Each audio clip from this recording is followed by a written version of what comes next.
Allahumma salli ala Sayyidina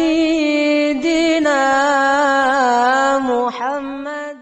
Aneh banget, istri belanja online tanpa sepengetahuan suaminya, mayatnya digotong JNE. Ya, po, bye-bye dah po belanja. Ngumpet-ngumpet nggak ketahuan. Wah, hati-hati po, mayat mau dipaketin ukuran. Nih, ya kita pengen semuanya bangkit umat Islam.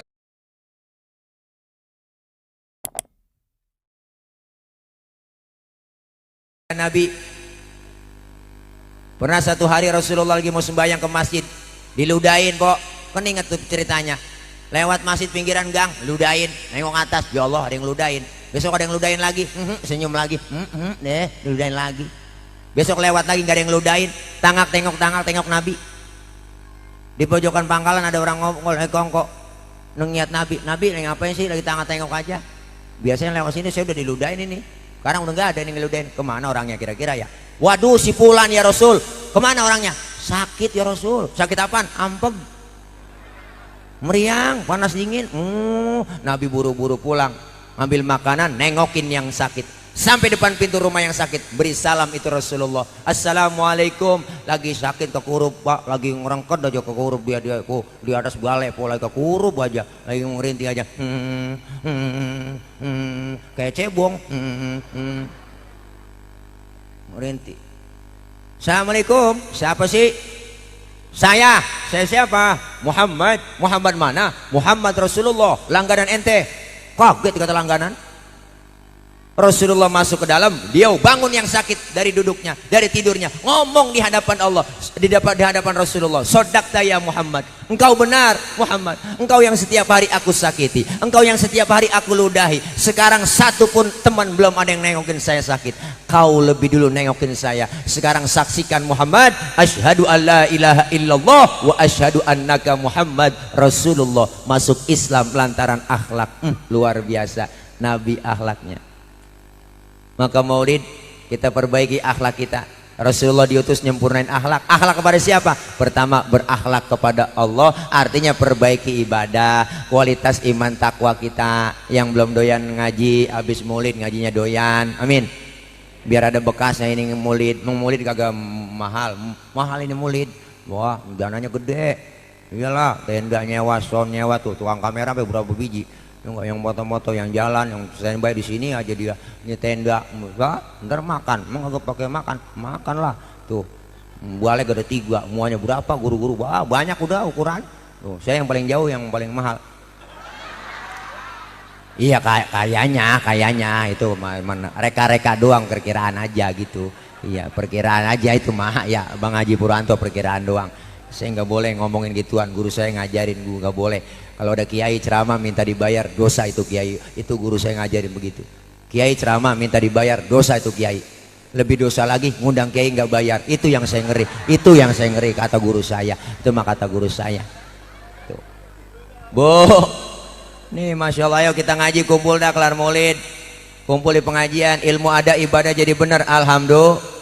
Enak kalau kita kumpul sama guru sama pengajian, ilmunya ada, ibadah jadi bener. Bener bu? Iya, orang sekarang nggak ngaji ada baget, ngaji ada ogah, kumpul di majelis salim kagak mau. Banyak udah sekarang orang.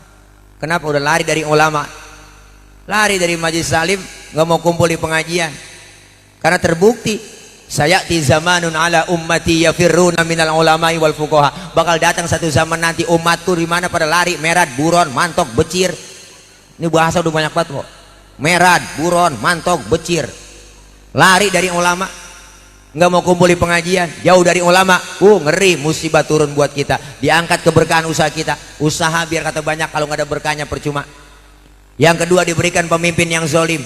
Pemimpin zolim kok. Sekarang udah banyak pemimpin yang zolim. Ya, bener bu, banyak pemimpin zolim. Disuruh ngurus hutan, ngurus laut, rame-rame jadi bajak laut. Disuruh ngurus beras, nimbun beras. Disuruh ngurus hutan, rame-rame jadi orang hutan. Wah, negara kita negara kaya Pak, Indonesia. 17.000 pulau lebih, 17.000 pulau. Negara kaya dan besar, besar dan kaya, 17.000 pulau lebih. Itu belum termasuk Pulau Gadung sama Pulau Gebang. Kalau itu nambah 2 jadi banyak po. Tuh negara kaya kita, apa yang nggak ada? Bawah bumi ada minyak, ada nikel, uranium, emas, bener po, semuanya lengkap ada. Pasir laut kita paling banyak bang. Pasir laut kita bisa nguruk Singapura. Singapura bisa kita uruk dengan pasir laut kita. Ikan kita paling banyak di laut. Makanya Cina, Jepang, Taiwan langganan nyolongin ikan di laut kita. Dia kalau nyolong ikan di laut pakai kapal pabrik tuh. Kapal pabrik, kapal dia turunin ke laut, ya enggak, dia sedot itu ikan masuk ke dalam kapal, itu ikan langsung keluar ada di dalam kaleng, dia jadi sarden langsung. Hebat Jepang, kapal pabrik namanya. Lah kita begini hari masih neger aja, neger kalah sama Jepang, masih mancing aja kita, kalah sama Jepang. Negara kaya Indonesia bang. Teman saya orang Madura nyolong ikan di laut Malaysia, ditangkap sama polisi Malaysia bu. Ditanya sama polisi Malaysia, sampean nangkap ikan Malaysia ya? Enggak pak, saya enggak nangkap ikan Malaysia, saya nangkap ikan Sumenep yang lari kemari. Tuh, saking banyaknya ikan kita. Nih hebatnya nih negeri kita, negara kaya. Benar bu? Kenapa rakyatnya miskin? Benar. Satu jawabannya kurang salah urus, pasti salah urus. Islam yang dijelek-jelekin, menteri ngomongnya kagak, speaker turunin, ganggu orang, kan kayak PA itu menteri. Bener bu? Speaker diurusin. Kalau speaker kalau banyak kekencangan suaranya akan mengganggu yang lain. Wah, ada speaker aja jarang bangun subuh, apalagi kagak ada speaker ya suruh turunin, kan PA itu menteri. Urusan speaker mah urusan marbot, bukan urusan mantri. Urusan menteri bukan. Kenapa? Karena azan itu panggilan. Panggilan apa? Panggilan sholat. Yang namanya panggilan sholat kudu kenceng suaranya. Kesian kalau nggak ada suaranya, yang kupingnya budek kaki-kaki kedenger. Bener bu? Iya, jangan speaker suruh turunin, dolar turunin. Bener? Lah iya, ini azan panggilan. Jangan supaya dikecilin speakernya. Yang kagak-kagak aja nih, kebijakan-kebijakan yang selalu apa? Merugikan umat Islam. Kalau nggak ada Islam nggak ada negeri kita Indonesia, bener? Iya, umat Islam mulu. Kenapa sengaja pak?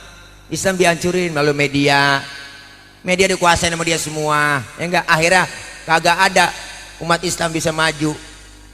Lihat maghrib tayangan yang seru-seru ditayangin, nggak ada yang bermutu. Maka ada program di Jakarta, saya dengar tuh ada program di Jakarta maghrib mengaji, bener kan? Ada tuh maghrib mengaji. Program wajib maghrib mengaji. Kenapa? Karena waktu maghrib itu sengaja tayangan TV yang seru-seru ditayangin, ratingnya naik. Dangdut mulain maghrib, waduh dangdutan semua, joget semua. Giliran tayangan ceramah agama tayangan jam 3 pagi. Nah siapa yang menonton?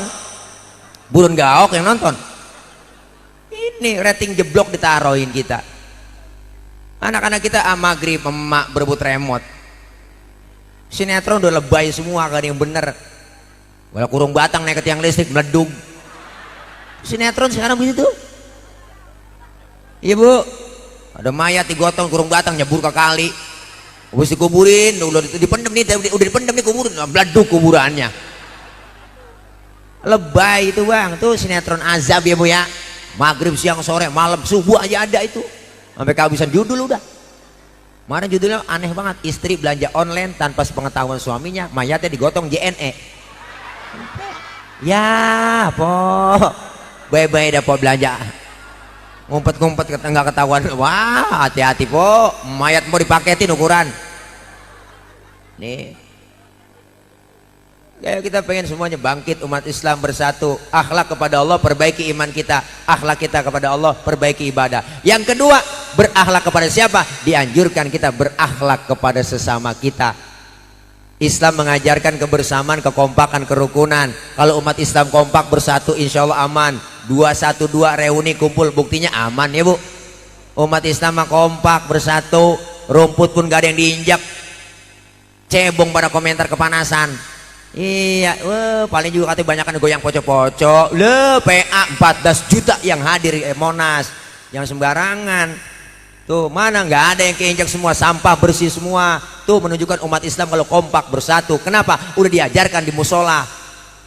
Udah diajarkan kebersamaan umat Islam. Nih musola simbol demokrasinya. Siapapun masuk musola copot sendal, buka sepatu. Bener. Aturan. RT masuk musola buka sepatu. T. RW masuk musola copot sepatu. W. Camat masuk musola buka sepatu. Mat. Lurah masuk musola buka sepatu. Ra. Gubernur masuk musola copot sepatu. Nur. Presiden masuk musola buka sepatu. Bener bu? Tuh beda sama gereja. Gereja mah gua sucian yang nggak dijaga.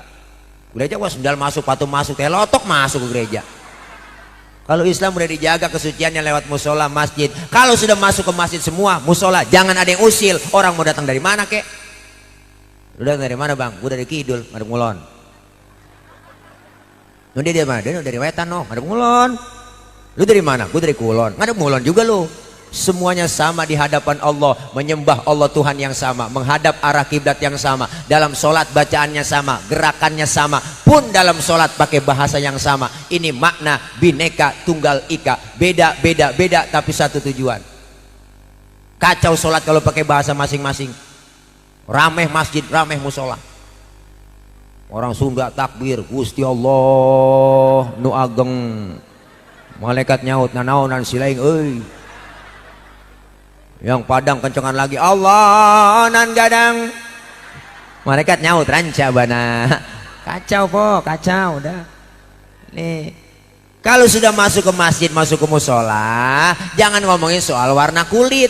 Kenapa? Karena warna kulit begini kita kagak mesen kok. Makanya kita kagak mesen jangan diributin. Bener po? Potongan muka kita begini jangan kita ribut. Emang kita mesen? Jangan ngatain orang dong. Ini kadang usil banget tuh mulut. Itu orang hidungnya lucu ya. Hidung orang aja bacain. Orang kagak mesen. Yang kita kagak mesen jangan diributin. Jangan bicara soal suku. Kenapa? Cinta suku boleh, fanatik suku yang kagak boleh. Cinta suku boleh, fanatik suku nggak boleh bang. Ah saya mau nggak mau dengerin ceramah. Emang apa? Yang ceramah bukan orang Sunda. Emang Nabi Muhammad orang Ciamis. Ini namanya fanatik suku. Nggak boleh. Kita bersuku-suku berbangsa-bangsa diikat dengan tali akidah. Kalau dia muslim dia saudara kita. Bener bu?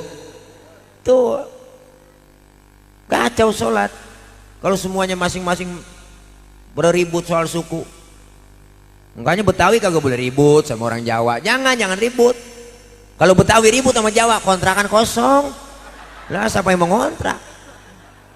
Jangan ribut. Betawi gak boleh berantem sama orang Batak, nggak boleh. Kalau Betawi berantem sama Batak rugi kita bang. Nambel ban sama siapa? Kalau bukan sama si lain, ya nggak? Tuh, kita kudu kompak bersatu. Nah kalau udah masuk musola terapin sholat jamaah. Ini baru ilmu buat kita di masyarakat. Dalam sholat jamaah ada imam, ada makmum. Makmum siapa aja boleh. Nanti bang makmum.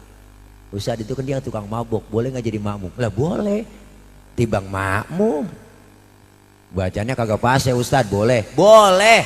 Ketinggalan satu rakaat juga boleh jadi makmum. Kenapa? Dalam ilmu fikih nggak ada bab pemilihan makmum. Yang ada bab pemilihan imam. Imam mau mimpin orang banyak. Kalau imamnya bego, makmumnya geblek, kacau po sembahyang.